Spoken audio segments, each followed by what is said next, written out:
We end today's show with Pulitzer Prize-winning journalist Chris Hedges and Eddie Glaude, chair of the Department of African American Studies at Princeton University. Chris Hedges began by talking about his new piece, Donald Trump, the Dress Rehearsal for Fascism.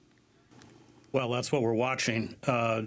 Trump, for all his shallowness and narcissism and imbecility and self-destructiveness, nevertheless has been able to run a fairly close race with Hillary Clinton. We saw from the leaked Podesta emails that the Clinton machine promoted, consciously promoted, especially through the press, what they call these Pied Piper candidates, listing Trump, Cruz, and I forget the third, Trump and Carson.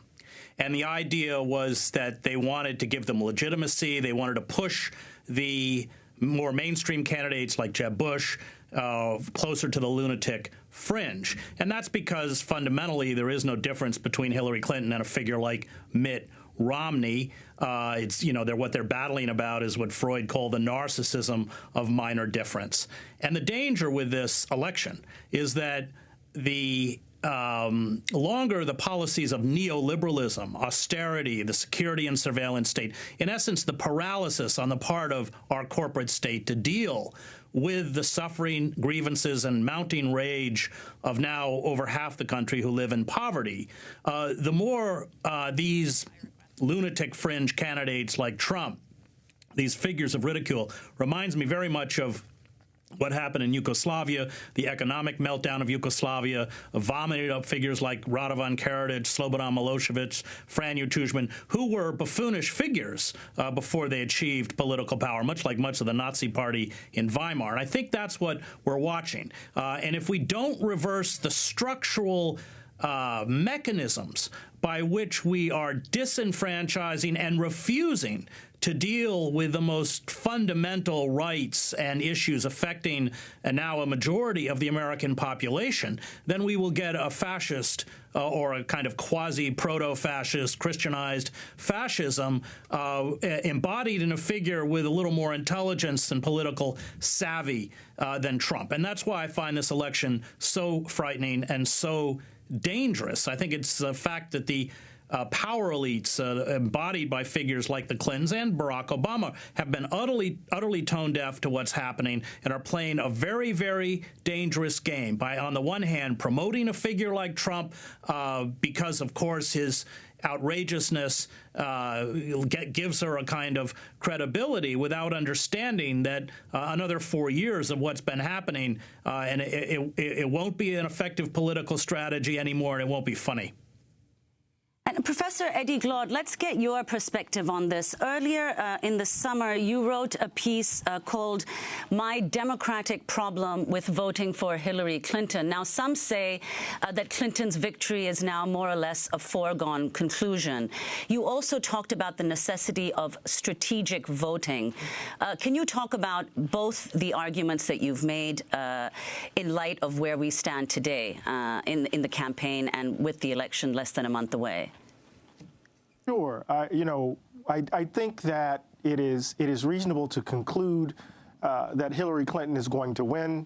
I think the internal polling for the Republican side suggests that Donald Trump is going to go down pretty badly, that it's going to be a pretty decisive victory. Some, like Steve Schmidt, are predicting that she's going to win upward to 400, get to 400 in the Electoral College, some at 380.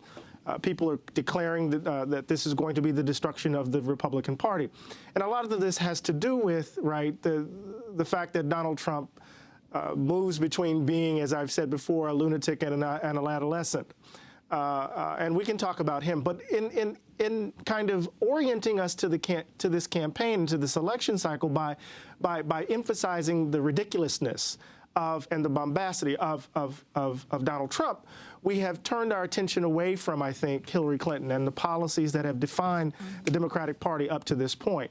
And I think Donald Trump is just an exaggerated indication of the rot that's at the heart of the country, and that Hillary Clinton is the poster child for, I think, a failed economic policy that has left so many fellow Americans behind, and particularly the most vulnerable. So what I've said is that we needed to suggest to Hillary Clinton and suggest to the Democratic Party that business as usual was was no longer acceptable, and that I couldn't vote for, and I couldn't do that. I can do that because I'm in a blue state. And that there's some who are in a red state who can vote their conscience. But if you're in a battleground state, it makes all the sense in the world, given who Trump is, to not vote for her, to not vote for Hillary Clinton. I mean, not vote for Trump and to vote for Hillary Clinton. So in this case, part of what I'm trying to suggest is that we need to be very mindful in this moment, even as we say she's going to win. We need to understand who she's appointing as her transition team. We need to understand that personnel is policy. We need to see what her position will really be in terms of how she will govern economically, who she's going to pick and choose for Attorney General position, who's going to populate her government. And I think once we get a better sense, or if we pay attention to what she's doing, we will be even better mobilized and organized to bring pressure to bear on her presidency once November 8th happens. So what do you think about this, Chris Hedges, this idea of strategic voting? I think it's an utter failure. I mean, one of the things that the WikiLeaks Podesta emails showed is that they were putting in place this neoliberal policy Froman, who was then, and now he's now a U.S. trade representative. He, at the time, was at Citibank in October before Obama even achieved power. He's sending out a list of cabinet positions, most all of which came to pass. That's certainly happening now. I think that we have to step outside this corporate two-party duopoly and begin to empower right now the third party, that I think represents or challenges corporate power most effectively is the Green. It has issues. It functions well in cities like Richmond, California.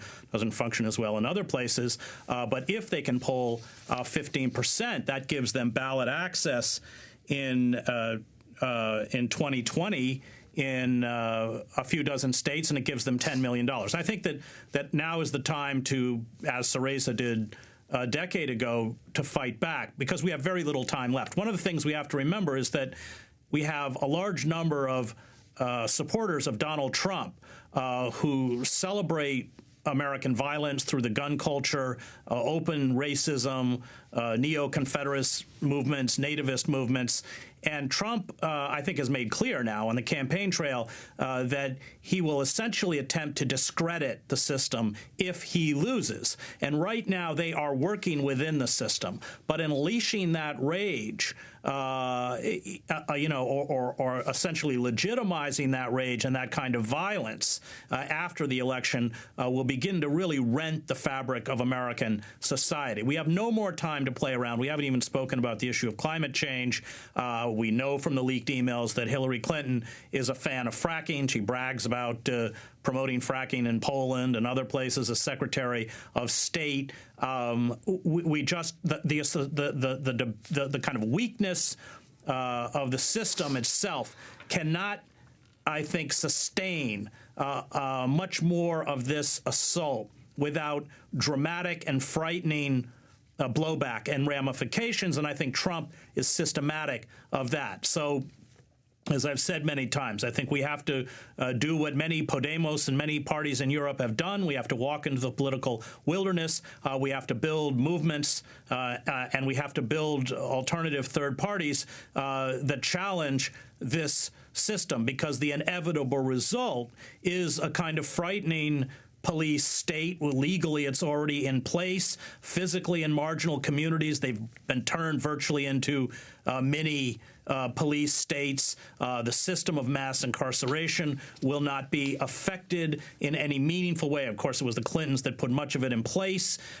We just saw this very courageous prisoner strike where the prisoners did work stoppages because they said the only way to stop this system of neo-slavery is to stop being a slave. And I think that is a level of political consciousness that the rest of us have to begin to attain. So, Professor Glaude, your response to Chris Hedges' rejection of strategic voting?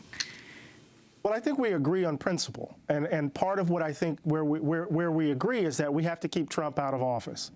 And the question for me is that how do we do that? And one of the ways I'm thinking we need to do it is to vote strategically. and that is in those places where we can, for me, blank out or vote for Jill Stein, we should. And in those places where the battleground states where it matters, where Trump has a chance to win, I think we need to turn out in massive numbers and make sure that he doesn't win those states. I think we have to do two things simultaneously.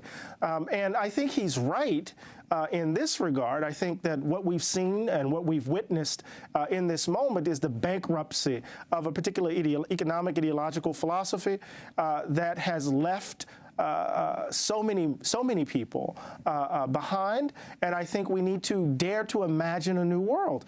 But I think it's going to require strategic and tactical thinking, and I think on its face, Chris and I aren't disagreeing. I just think there are ways to get to the same end. Eddie Glaude, chair of the Department of African American Studies at Princeton University, and Pulitzer Prize-winning journalist Chris Hedges. We spoke to them Wednesday night during our debate night special broadcast. To watch the full special, you can go to our website at democracynow.org.